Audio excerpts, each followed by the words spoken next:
Welcome to this week's episode of Ask Nutrish Mish, where I answer all of your weight loss and nutrition questions. If you want me to get to your question, make sure you follow me on Instagram at Mish of Nutrish Mish. Slide into my DMs and I will be sure to answer yours. All right, so I hope you guys all had an amazing holiday season. We are rolling into New Year's, and with New Year's comes my least favorite thing in the world as a nutritionist, believe it or not, the New Year's resolution. How antiquated. How many times can we do the same thing over and over again and expect the exact same result, right? But every year we have this hope, right? That, okay, you know what? This time it's going to be different. This year it's going to be different. And the problem is there's a lead up to this, right? So we start off the holiday season with this promise of January, and we're like, we can't do anything healthy before January. That's not correct. So you eat pretty much whatever you want during the holiday season, but then there's this promise of January, right?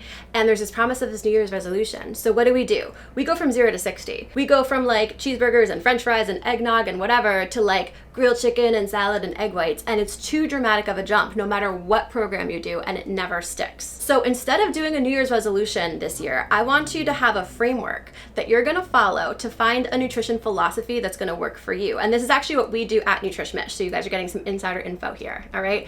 This is going to help you guys be successful so that next year you won't even need a resolution, or if you do, it'll be to be a millionaire or something. You won't need a weight loss resolution for the first time if you follow these 3 steps. So I always joke around that nutrition, religion, and politics is all very similar in a sense where everyone feels like their way is the be all and end all, when in fact there is a million ways to do this the right way. You just need to find the right way for you. So whatever nutrition philosophy you end up subscribing to, right, it has to have 3 components in order for you to see results and have them last. We're going to go over those 3, and as you're going through them, whatever nutrition philosophy you subscribe to, I hope it's Nutrish Mish, but if it's not, that's fine too, as long as it has these 3 things. So the first one is a little bit obvious. The first one is whatever nutrition philosophy you're subscribing to, it needs to solve a problem that you have. And not everybody has the same problem. At Nutrish Mish, we handle all of the problems that you could possibly have. We have a test that we give people when they first come in, and we can identify exactly what your problems are. Usually people have more than one, but whatever you're doing, it needs to address that problem, and then it needs to be an improvement off of it. So here's a really good example. The most obvious problem that people struggle with, but not everybody does, is calories. Eating too much, eating too little. Very often people feel like they're eating too much. So what happens is they go on one of these diet programs that promotes less calories, and they'll start to see results. But what if that's not your problem? What if your problem is you're eating the perfect amount of calories, but it's your quality of food? Or what if you're eating the perfect amount of calories, but it's your mindset and your relationship with food? Or what if you're eating the perfect amount of calories, but it's all at 10 o'clock at night, or it's all too late in the day, or it's all made up of carbohydrates, maybe the protein carb fat ratio is not right? Then just doing one of these programs that's just going to address how many calories you're eating is not going to work, and you're not going to see a result. And one of the most frustrating things that I see people do is they put so much effort into a program and then they don't see the result that they want to see. This is usually the reason why. So number 1, it has to solve a problem that you have and then be an improvement off of it. Number 2, it has to be something that you can do for the rest of your life. Otherwise, you're going to do it until you see the number, and then you're going to be like, okay, I did it. And then you're going to revert back to your old habits, and you're going to gain all the weight back. That is the classic hallmark of what most people do. Actually, I think the stat is that 95% of people that go on any given diet program will gain the weight back. And this is one of the reasons why. We can manipulate weight all day. There's a million ways to manipulate weight, right? But manipulating weight is not the same thing as finding a nutrition philosophy or eating philosophy that works for you that you could stick to forever. So an interesting example, the example I like to use is keto, right? Or Atkins or low carb, right? Some people can do low carb for the rest of their life. Some people can give up pasta and all of that stuff. I'm Italian, I can't. For us mortals here, right? Can't give up carbs for the rest of their life. You're gonna do it maybe for a short period of time. You're gonna see that weight loss. You're gonna get so excited about it. But then once you start eating carbs again, what's gonna happen? It's all going to come back.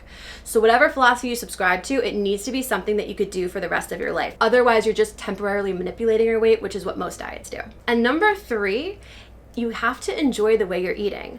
The brain always tries to move away from things that make it feel bad and towards things that make it feel good. So if you're depriving yourself, if you don't enjoy eating that way, if you're eating foods that you don't really like, you feel like you can't go out, you feel like you can't live your lifestyle, it's not going to be something that you're going to want to do long term. You need to actually enjoy the process and enjoy the way that you're eating. And if you like it and you don't feel like you're missing out, huge difference. One of my clients came in and he loves drinking bourbon. He's a big bourbon guy, right? So when he came in, he's like, I will do whatever you say, but we're not touching the bourbons. And I was like, okay, fine, that's totally okay.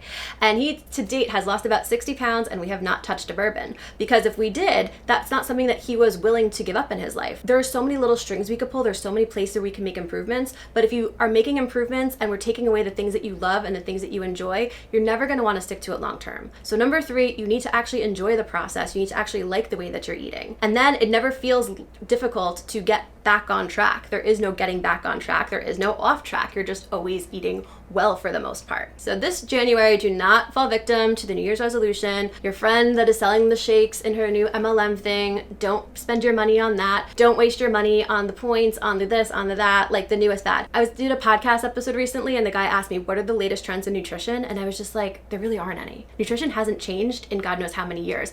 The marketing around it has. How people are trying to get money out of you has. Like they reframe things and they remarket things and they repackage things to make it look, oh my gosh, this is the new latest thing. But in reality, these rules that I'm telling you are tried and true. They are classic and they worked every single time, and they have since the beginning of time. 3 things that you want to make sure your nutrition program has. 1, is it solving a problem that you have? If you know what your problem is, then you could probably start off doing that by yourself. But sometimes the problems are less obvious. Sometimes they're structural, sometimes it's your relationship with food. So if that's something where you're really not sure what the problem is, or maybe you are sure, but you're really not sure how to address it, give us a call at Nutrish Mish, because this is exactly what we do. We can pinpoint exactly what your problems are. If you have more than one of them, prioritize the bigger one and then move down to the smaller ones and do it in a way where you're going to see results the whole time. So if this is something that you feel like, oh, this might be a little bit tough on my own, or I really feel like I'm eating the right way, but I'm not seeing the result that I want, then make sure you enlist the help of a professional like us or somebody like us. Not that there's anybody like us, but you know what I mean. Number 2, make sure however you do it, it's something you can do forever. If you can't cut out carbs for the rest of your life, if you're not going to count proteins, carbs, and fats, if you're not going to count calories or points or starfish, if you're not going to do any of those things for the rest of your life, then don't do it, because what's going to happen is you're going to do it for as long as you can. Maybe you'll see your goal, maybe you won't, but either way, I promise you, you will gain the weight right back. And then what was the point? You're going to need a resolution next year, and I don't want you to have to do that. And then number 3, make sure you like it. Life's too short, right? If you aren't enjoying the process, if you're not liking the way that you're eating, A, you're going to be miserable, but B, your brain subconsciously is going to try to completely move away from what you're doing. Remember, the brain wants to move towards things that make it feel good, towards things that it likes, and away from things that make it feel bad. So if you have those 3 things in whatever nutrition philosophy, whatever program you choose, you are going to be really successful, and you will not need a resolution next January, I promise you. Make sure that you are subscribed so you never miss an episode like this one. If you want to leave me a comment, I'd love to see it. But if you like this one, make sure you check out this next video, because I think you'll really enjoy it too.